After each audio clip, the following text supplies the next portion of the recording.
Yeah, Candace, thank you so much for giving this interview to us, because this is the first time that you appear on not just Bulgarian TV, but it's going to be on Bloomberg as well.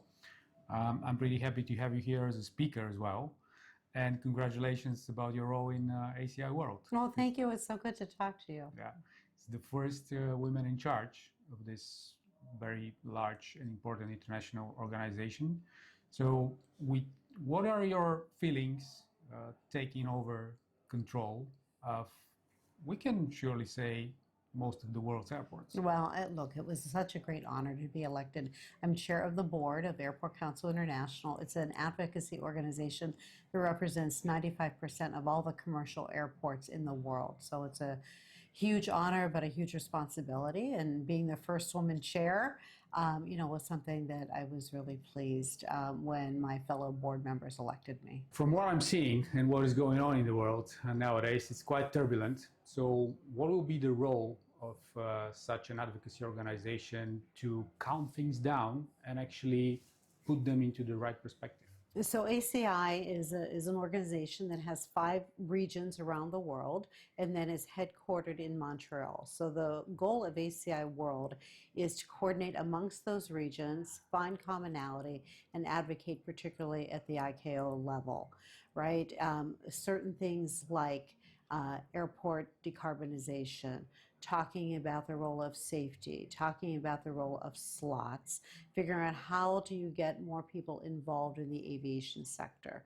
So I think what the brilliance of the organization is to bring people together to figure out how you talk and collaborate together to find solutions to the problems facing our aviation industry. And frankly, how do you accelerate the development of technology? How do you accelerate the development of digitalization and seamless passenger visions? Actually, the whole business, and in particular the airspace, but maybe in the first place in the United States and throughout North America, is getting more and more overcrowded. And now it is being overshadowed in the beginning of the year by a chain of accidents that actually put light on what problems is this whole system facing. So how do you address that in the US in particular? Because in Europe there is a much different system in place, and we're going to talk about it later. Look, let's talk about aviation safety. I know it's on the forefront of everyone's mind. Aviation safety and the safety of our passengers is the #1 concern of all airlines and certainly of all airports. So I think particularly ACI World is focused on how do you develop more training programs, how do you refocus on safety, etc. I think I invite the scrutiny that these recent aircraft incidents have placed on our industry. Again, it is the safest, and we just need to double down on ensuring that equipment is maintained, procedures are maintained, we get the right people in the right positions to ensure that we're doing all that we can to keep passengers safe. Do you agree that airport congestion is one of actually the most serious safety concerns nowadays in recent times? I don't know if it's airport congestion. I think there are a lot of factors going on.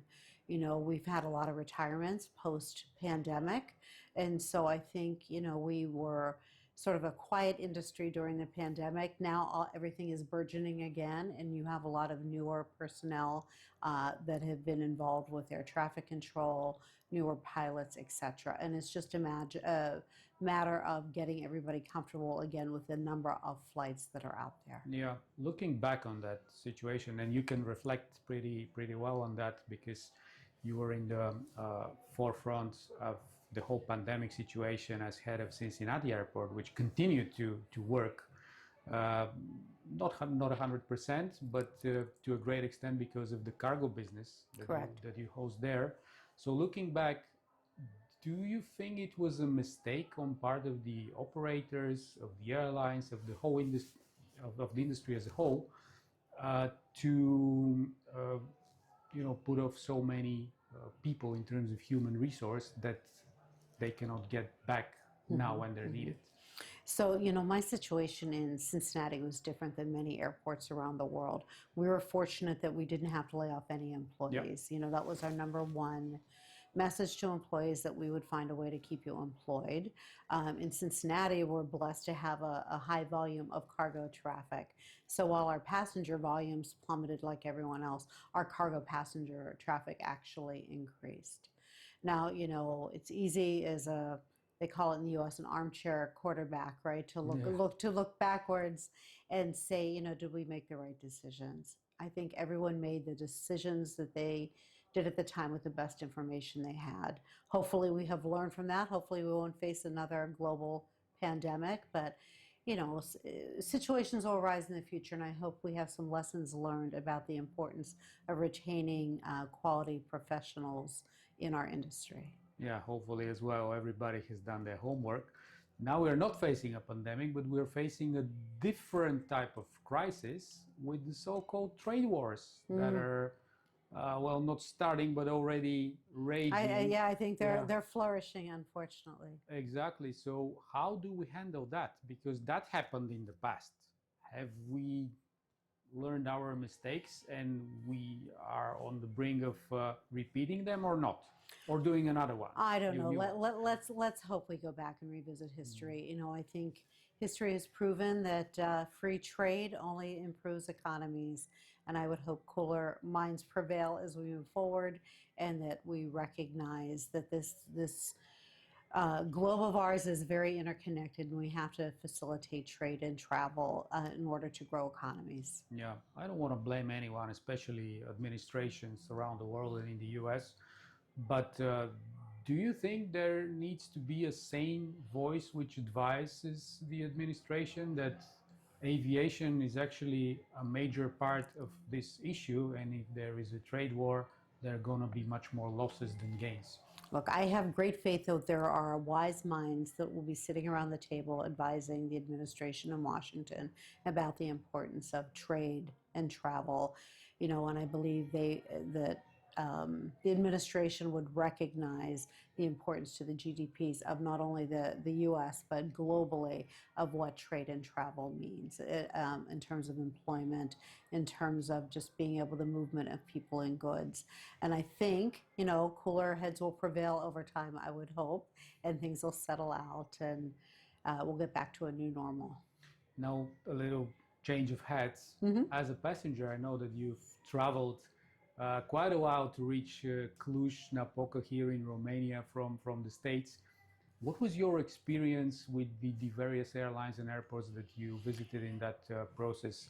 Is there an improvement that is needed, or are we already living ahead in the 21st century in terms of passenger service and experience? Look, I've been blessed to be able to travel all over the world, and I think there's nothing more magical than getting on a plane. Right, you're on this cylinder that'll shoot you across the country, across the world. In a few hours, you're in some other location. But could we improve the passenger travel experience? Certainly, right? I think we need to get a more seamless way to go in terms of documentation, in terms of digitization, and we'll get there. I think everybody's looking at this. Hopefully there'll be some cooperation amongst airports, airlines, governments about what documentation you need.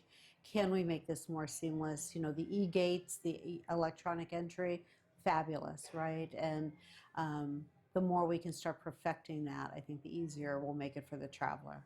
So what will be the role of all that digitalization that is ongoing, but also the future role of artificial intelligence? Exactly, right. In this process. Well, fascinating, right? Particularly in the area of biometrics and what artificial intelligence brings. I was just having a conversation with somebody last night who is an expert in this field, and I know just a little bit about it, right? And this is his field. And I asked him, I said, does this excite you or frighten you with this notion of everything that artificial intelligence can bring? And he was only excited by it. Yeah. I'm gonna step cautiously into it and realize that, you know, look, it can help us move more quickly, I think more accurately, and it's just a matter of what we do with that information and our likeness for the future. And ultimately much more safely, I guess, Much as more well. safely, right? I think, you know, I would rely on the accuracy of the machines over maybe some human error.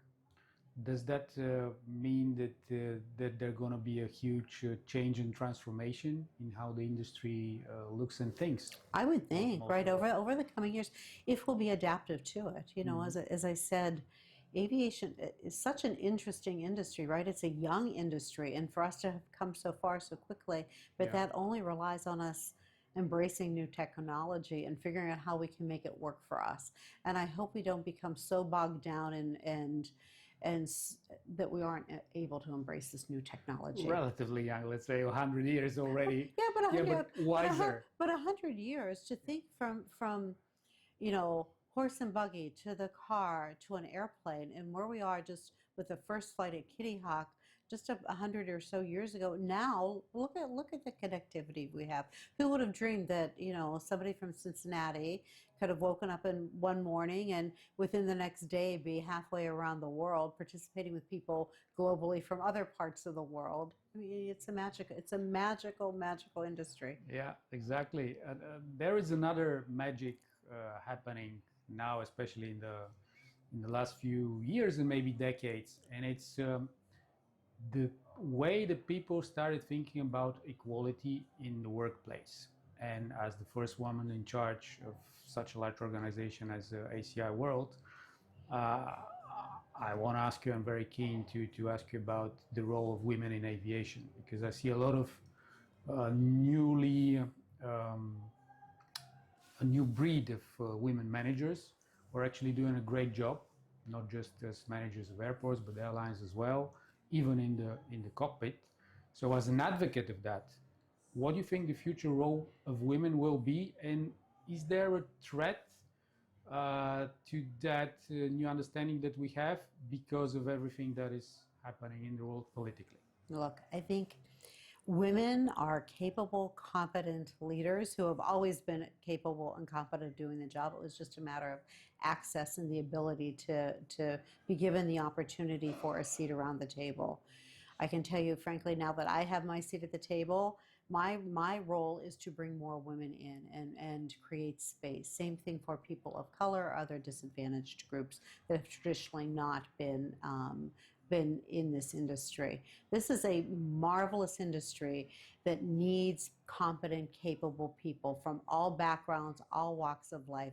And it's just a matter of being given access and the ability to prove yourself, right?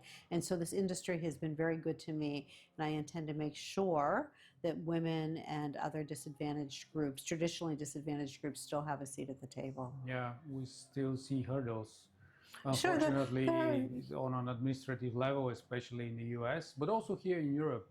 look, There's you know, I think there's a probably lot. lack of understanding. Look, there's a lot of talk about the political I don't know why the words DE&I, diversity, equity, and inclusion, have become so politicized. Yeah. Right? All it is the notion about bringing competent people in.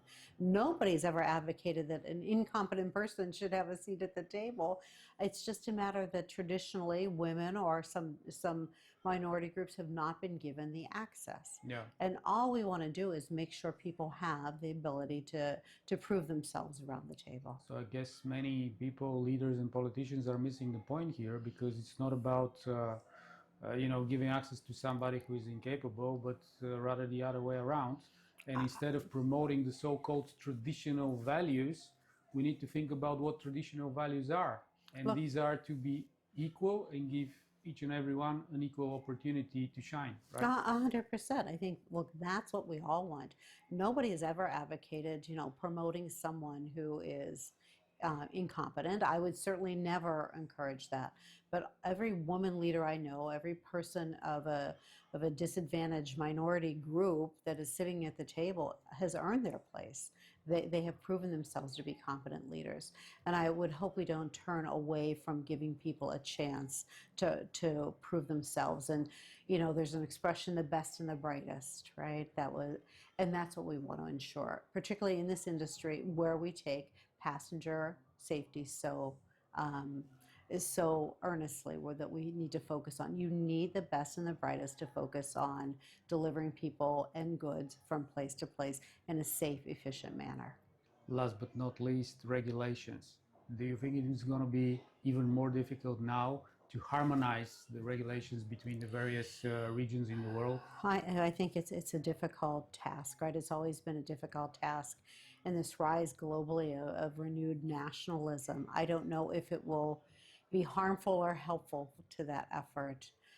I would hope that people appreciate the global nature of aviation and that there has to be some commonality. And I would hope that reason will prevail at some point, I don't know when, that we have to harmonize these regulations. Yeah.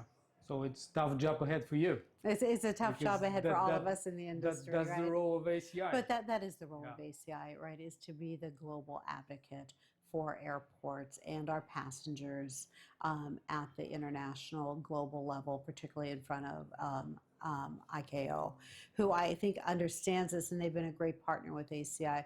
It's just a matter now of getting all of the politicians on board with this process. Absolutely, and I really hope to see, you know, improved connectivity between continents rather than the slump that we're witnessing. Look, I think the improved connectivity only leads, frankly, you know, the ability to travel and see different cultures, different places, different people. The world becomes much less scary, right, when you sit down and you're able to have a cup of coffee with someone and ask them about their families. No matter where I've traveled in the world, people just want the same thing. They want a better life for themselves and their children, right? And when we start to understand that, I think the world would be a better place. And that's what aviation does. It really, you know, it's sort of tripe it. Aviation can help bring world peace, right? It's a matter of understanding each other as humans. Exactly, it empowers us. It empowers us. Yeah, in a lot of ways. Exactly. Thank you so much, Candace, for this conversation. Well, thank you. I would really like to see you in Bulgaria.